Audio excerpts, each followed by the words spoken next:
زید بن خالد جوہنی کہتے ہیں کہ شب کو پانی برس چکا تھا اور اس کی صبح کو رسول اللہ صلی اللہ علیہ وسلم نے مقام حدیبیہ میں ہم لوگوں کو نماز پڑھائی۔ جب نماز سے فارغ ہو چکے تو لوگوں کی طرف متوجہ ہو کر فرمایا کہ کچھ جانتے ہو تمہارے پروردگار نے کیا فرمایا ہے؟ سب نے عرض کیا کہ اللہ تعالیٰ اور اس کے رسول ہی زیادہ جاننے والے ہیں۔ آپ صلی اللہ علیہ وسلم نے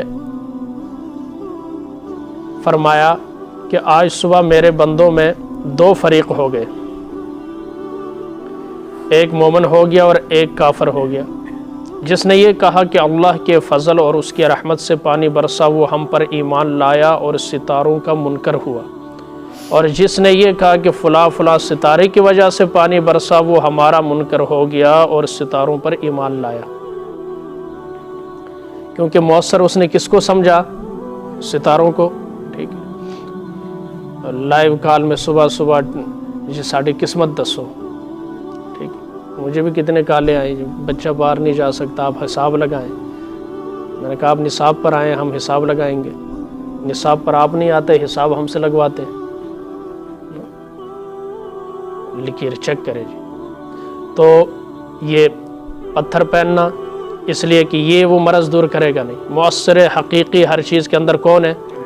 دوائی ہم کھاتے ہیں، دوائی میں شفا ڈالنے والا کون ہے؟ هو الشافی، ٹھیک، اور هو الکافی، وہی کافی ہے۔ ابو ہریرہ رضی اللہ تعالیٰ عنہ روایت کرتے ہیں کہ رسول اللہ صلی اللہ علیہ وسلم نے فرمایا اللہ تعالیٰ جو برکت بھی آسمان سے نازل فرماتا ہے لوگوں میں ایک نہ ایک فرقہ اس کا منکر ہو کر رہتا ہے۔ کتنا ظلم ہے کہ بارش تو خدا بھیجے اور لوگ یہ کہے کہ فلاں فلاں ستارے کی رفتار کی وجہ سے ہوئی ہے۔ یہاں قدرت کے فیاض ہاتھوں کو ناشکر انسان سے یہ شکوہ ہے کہ وہ اس کی فیاضی کا کتنا بڑا ناقدر شناس ہے کہ بارش تو وہ بھیجے اور یہ کہ اس کو اس کی مخلوق کی طرف نسبت کر دے جس کو اس میں کوئی بھی دخل نہ ہو۔ بھائی ستاروں کے اندر تاثیر کس نے رکھی ہے؟ ستاروں کو کون چلا رہا ہے؟ ستاروں کا نظام کس کے ہاتھ میں؟ در حقیقت اللہ۔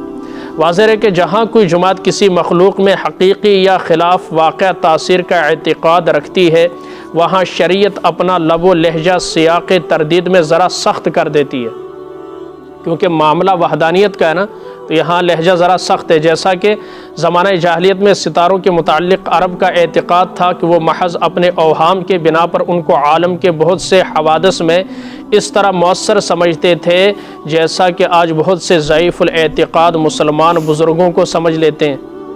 ٹھیک ہے، بڑا کرما والا ہے، اور تاثیر بھی ایسی جو محض ان کے دماغوں کی تراشیدہ اور صرف وہمی ہوتی ہے۔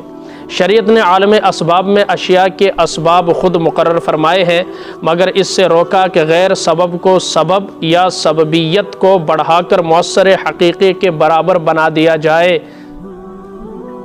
سمجھ میں آ رہی؟ جیسے گزشتہ سال اللہ ثانی سرکار جو ہے اس کے اوپر لگا تھا، میں نے کہا جبریل کو، میں نے کہا پانی برسا، بارش برس گئی، ٹھیک ہے، اس طرح کے اس کے الفاظ تھے۔ سمجھ میں آ رہی؟ تو پھر بعد میں بڑی معافیاں اس نے مانگی، تب جا کر جان بیچارے کی چھوٹی، حملہ بھی ہوا، بچ گیا۔ تو یہ عقیدہ توحید ہے، کسی کا باپ کا وہ دین نہیں ہے کہ جو چاہے اس کے ساتھ وہ حشر کرے، نہ نہ، آپ جتنے بھی بڑے ہو جائیں نبیوں سے نہیں بڑھ سکتے۔